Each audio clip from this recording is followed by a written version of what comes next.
Assalamualaikum warahmatullahi wabarakatuh. Alhamdulillahirrahmanirrahim. Pada kesempatan kali ini kita masih dapat mengikuti perkuliahan dalam keadaan sehat walafiat. Sebelumnya izinkan saya memperkenalkan diri. Perkenalkan, nama saya Robiana Syabani dengan NIM 22000046. Di sini saya mewakili kelompok 2, ada Ardin Azmiatul, Anissa Aulia, dan Intan Satika Putri. Di sini kami akan memaparkan materi mengenai kegiatan ekonomi dan hubungannya dengan berbagai bidang pekerjaan. Pengertian ekonomi. Nah, sebelumnya, ilmu ekonomi menurut KBBI merupakan cabang ilmu yang tertuju pada asas-asas produksi, distribusi, pemakaian barang atau kekayaan. Nah, kekayaan yang dimaksud yaitu uang, perdagangan, dan penindustrian, dan juga hal-hal pemanfaatan uang, tenaga, waktu, dan sebagainya. Sedangkan menurut Wikipedia Ensiklopedia Indonesia, ialah ilmu yang mempelajari berbagai aktivitas manusia atau sosial yang berupa kegiatan produksi, distribusi, serta konsumsi terhadap barang dan jasa. Pos, yang berarti rumah tangga atau keluarga, dan nomos, yang berarti aturan dan hukum. Jadi, secara garis besar dapat diartikan bahwa ekonomi itu yaitu segala aturan atau manajemen dalam rumah tangga. Adapun keterkaitan bidang ekonomi dengan berbagai jenis bidang pekerjaan. Nah, kegiatan ekonomi merupakan sebuah interaksi antara konsumen dan produsen, di mana individu dapat menawarkan jasa-jasa yang bisa dilakukannya. Bisa menjadi pekerja atau yang lain juga bisa sebaliknya, perusahaan yang menyediakan sesuatu untuk masyarakat. Dasarnya, pekerjaan merupakan salah satu bentuk kegiatan ekonomi. Dan pada dasarnya, manusia bekerja dengan tujuan untuk memenuhi kebutuhan hidupnya. Nah, pekerjaan ini dibedakan menjadi dua, yaitu pekerjaan yang menghasilkan barang dan pekerjaan yang menghasilkan jasa. Pekerjaan yang menghasilkan barang atau benda yang sering kita gunakan dalam kehidupan sehari-hari ternyata dibuat oleh orang-orang ahli dalam pembuatan barang tersebut.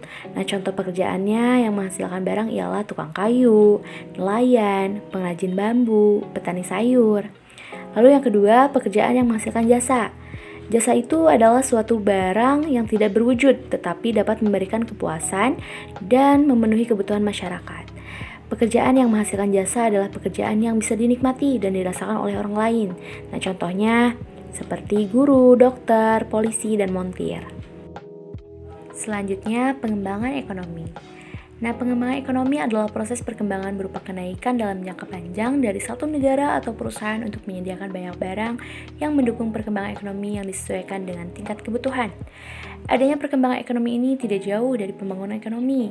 Pembangunan ekonomi merupakan suatu proses kenaikan suatu pendapatan total dan pendapatan per kapita dengan memperhitungkan adanya pertambahan penduduk yang disertai dengan adanya perubahan fundamental di dalam struktur ekonomi suatu negara dan pemerataan pendapatan bagi penduduk di suatu negara. Adapun faktor yang mempengaruhi pengembangan ekonomi yaitu ada perekonomian, produktivitas, upah, konsumsi, dan investasi sumber daya manusia.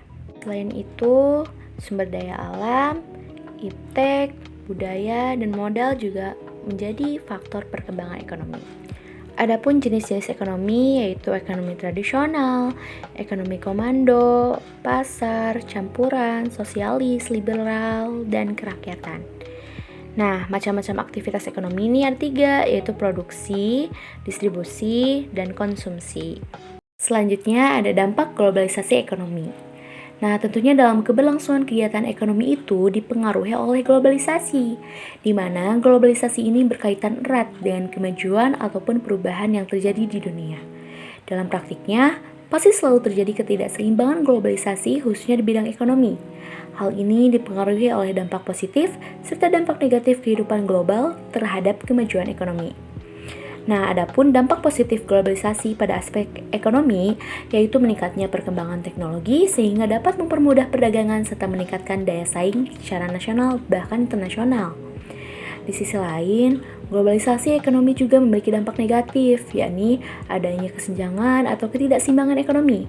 Artinya, aspek ekonomi ini tidak merata secara keseluruhan, termasuk dalam berbagai bidang pekerjaan.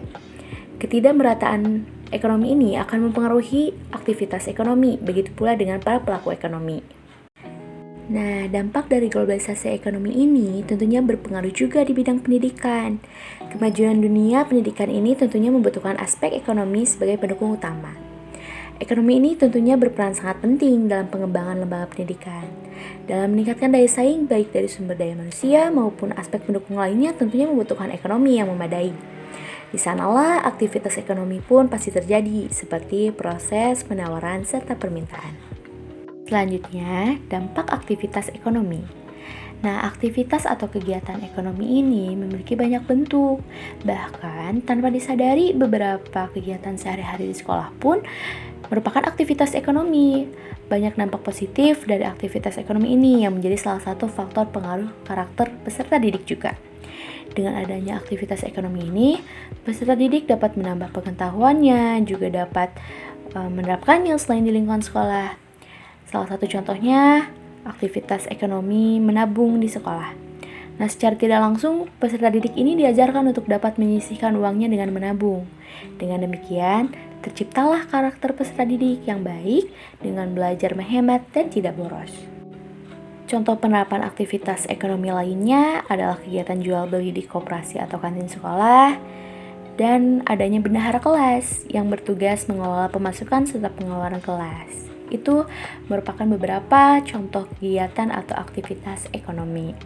Nah, selain aktivitas atau kegiatan ekonomi ini memiliki dampak positif, terdapat pula dampak negatif dari aktivitas ekonomi. Nah, beberapa aktivitas atau kegiatan ekonomi ini berdampak negatif pada sumber daya alam di Indonesia. Hal ini tentunya merusak lingkungan serta kelestarian alam. Nah, salah satu kegiatan ekonominya itu bisa di bidang kehutanan. Hal ini tentunya dapat berdampak pada tumbuhan serta hewan. Pembuatan perumahan misalnya, di mana lahan hutan, tempat tumbuhan dan hewan hidup itu dialihfungsikan menjadi perumahan. Nah, tentunya hal ini mengakibatkan tumbuhan dan hewan akan punah. Kemudian, mengenalkan kegiatan ekonomi pada peserta didik. Dalam memenuhi kebutuhan masyarakat, ilmu ekonomi yang dianut masyarakat itu berbeda-beda. Kebutuhan manusia terhadap jasa dan barang dibedakan menjadi beberapa kriteria, yaitu ada kebutuhan primer, sekunder, dan tersier. Apa itu pasar? Nah, pengertian pasar juga dapat didasarkan pada struktur penjual dan pembelinya. Nah, berdasarkan struktur dapat dibedakan menjadi dua. Yang pertama ada pasar persaingan sempurna, yang di dalamnya itu banyak penjual dan pembeli yang barang dan jasanya sama.